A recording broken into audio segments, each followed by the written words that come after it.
God give, that life give, are not, it's not just for your enjoyment, you know? I mean, it is for your growth, it's for your maturity, you know? So you think because something just comes along, because we often say, you know, I didn't do anything for it, it just kind of happened. Like that is the certificate of goodness, you know, because it just kind of happened. So it was just a gift and, you know, like this. And then a lot of turmoil comes out of things. You see, when I speak about God like this, I know totally in my heart, you know, I see totally the perfection of all things.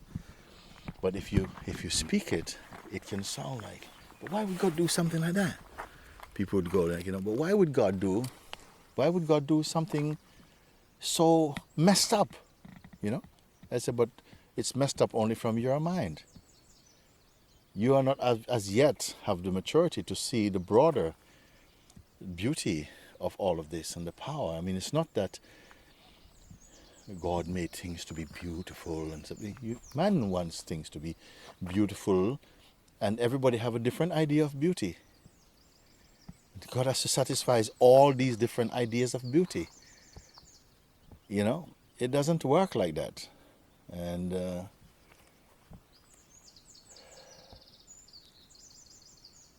this is why ultimately the teachings can only go so far. The rest must be that you have to drown in Him. And then you won't know His nature, you will be His nature.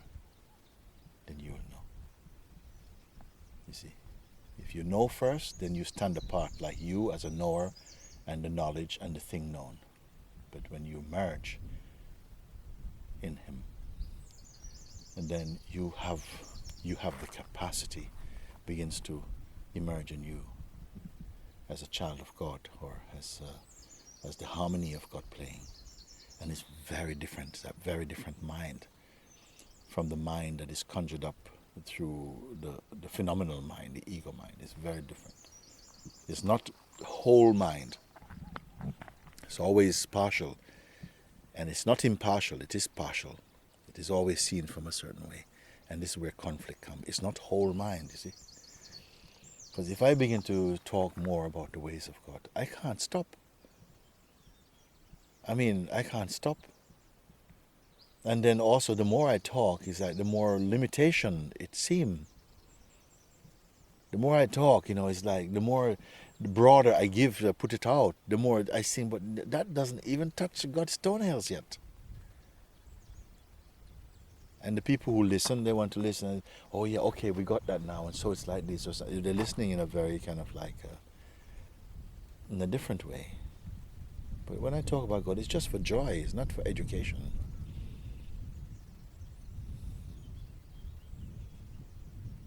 If I talk about my parents, I just want to talk about what date they were born and, you know, sort of like who was their lineage and their blood type. No, I want to tell you about how kind and how wonderful and the beautiful things we enjoy together. I don't want to tell you about, you know, what my parents' blood type is, and, you know, like my mother had, you know, sort of, you know, arthritis, and my father had kidney trouble. I'm not going to tell you about their physiology. I'll tell you that my dad was so great. He was so warm-hearted and just so full of love and so kind. And, you know, he's always just, you know, when I think of him, I'm just totally I'm just on fire with this love that my father generated in my heart. And my mother is strong and just so, she's funny, but sometimes she's taken to be serious. But I found the funniness in her that I thought it was not there.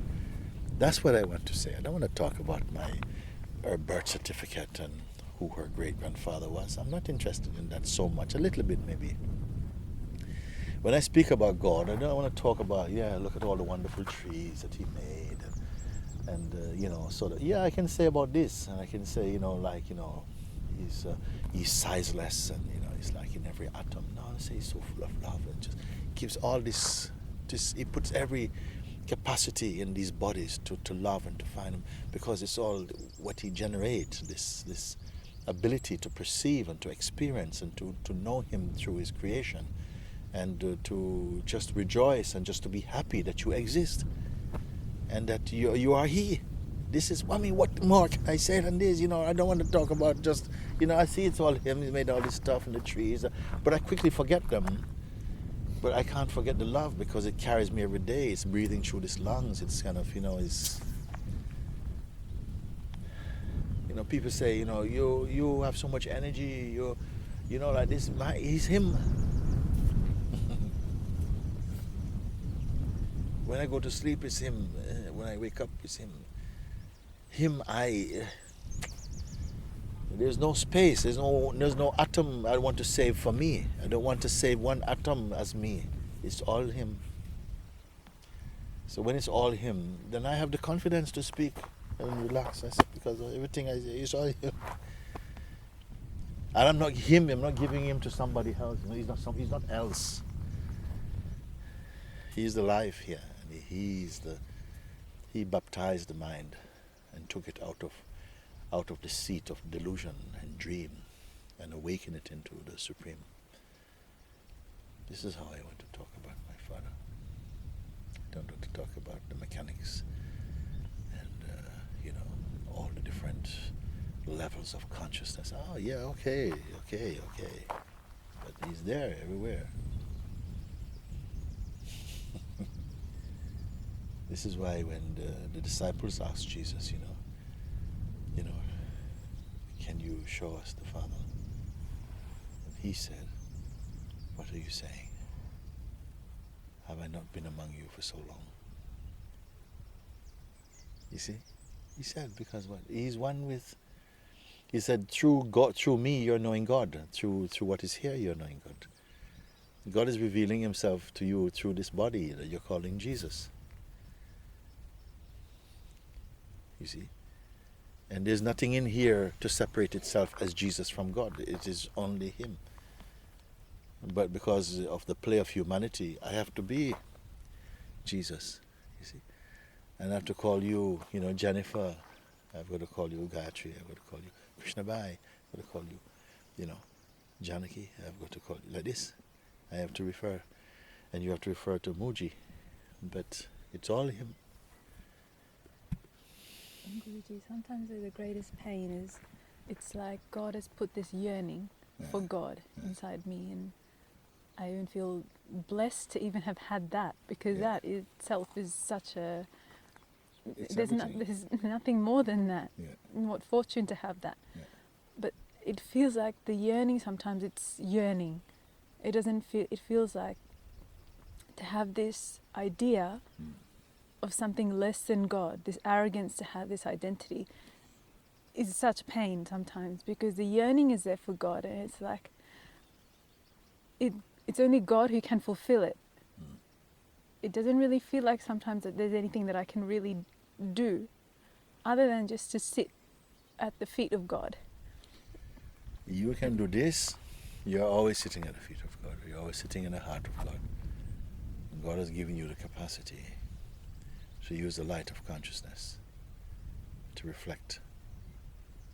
He has given you, Mooji, to talk and to show you the way that is very clear, to show you himself inside you. You see? And you must listen and follow this, because it's not difficult. In the past, it has appeared in many difficult ways, because perhaps sometimes the instrument was not available, you might say like that. There was too many complex minds, and as much as God can use it, he will use it, like this in a way. Even that's a limitation to say. But he creates certain laws and certain principles to work a certain way. It doesn't have to interfere with them unless he wants to, because they work okay, fine. But then sometimes an instrument which he makes other instruments, is just right and right time for him to express, to show in the simplest way. Like a mirror, we say a mirror because a mirror, when you look at it, it gives you a perfect reflection of your face. But it is not you see. It's even laterally inverted, So your left here, if you was there, is really your right here in the mirror or something like that. You never really see it. You never see yourself in the way that the others see you. And the mirror shows a different thing. But it doesn't give you any interpretation or any opinion. And it never gives you any delay. And the consciousness is as crystal clear as this thing. And And that is how it wants to reveal itself. But as much as your mind can see it, it becomes easier and easier, and the mirror becomes clearer and clearer. And in the end, you have there's no need for any opinion because it is right here. But it's not like a mirror, because a mirror gives you a phenomenal reflection, you see. But this you must see even without a mirror now, at a certain point. Your seeing, your very understanding is taking place in front of you. The source from where the understanding is coming from. This you have to see it.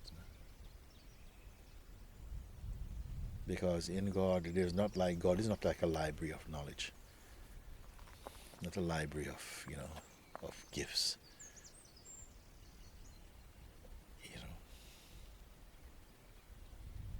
It's not a storehouse storing up things.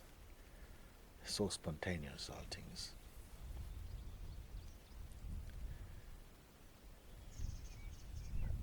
These trees don't know how old they are. They're just alive. Consciousness is not interested in dates of births. It just is, And it's the mind which consciousness creates also this aspect that pertains to the names and the forms and the time and so on, to function also as that aspect, as time and change also. It also belongs to God. There are many departments. But like a headmaster knows all the different subjects taught in his school on the compound and can take any class, the one who knows God can talk with any class of men.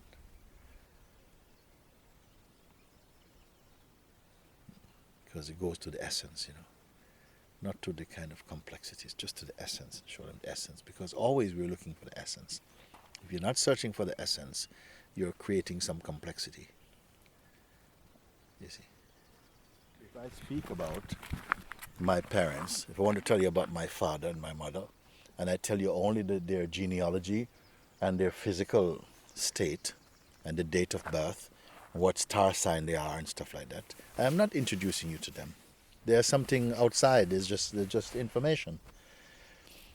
But when I speak about the love that they have and what they transmit and the strength and the light, then this I can demonstrate because it's in myself also, This something comes to life because, this is the thing that we were talking before, that I asked her, how was your day yesterday? And she says, I can't remember. I see. And I said, it's true, you cannot remember because your mind is becoming more pure again, It's becoming so godlike now. So you can't remember the details of yesterday. What you cannot forget is the love. It's the love that carries through. Not the details about, 2 o'clock we did this and so on, so you cannot remember those experiences unless you have a strong mind and identity. But as you're coming back into your spiritual and consciousness, into your consciousness, then what is the life in everything is the love. And that is what is the continuity. Not the details, yesterday we did it, and then on Sunday we did that, and then on Saturday we did this, and you remember some people can go back quite a long way and hold on to these kind of fragments of events and time held in memory. But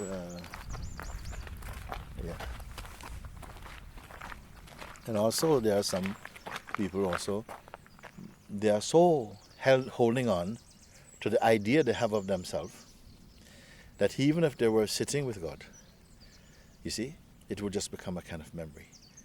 They can't let go of themselves. They just hold on to it. They just hold on to the self notion. So you don't grow. It's like you don't grow because you're always listening as your person.